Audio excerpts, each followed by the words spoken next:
Hey friends, if you wish to change the display language in Microsoft Excel, then please watch this video. I will guide you through the procedure. Now it's not very difficult.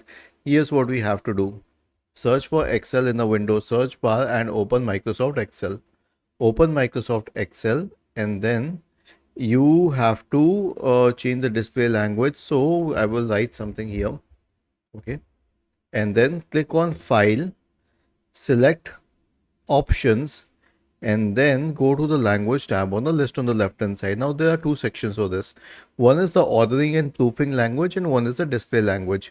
Usually you will have very limited display languages. For example, even if I had to add a language, I would have options only for English USA and English UK.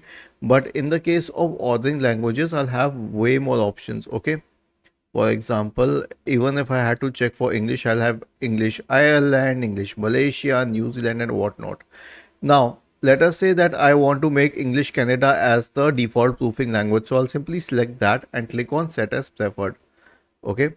And similarly for this one, if I had to change the official display language, I will simply select that and click on Set as Preferred. And click on OK to save the settings. Okay. Was this helpful? If yes, then please subscribe to the channel. If not, then let us know in the comment section of the video on how we could help you further. Thank you for watching this video and have a nice day.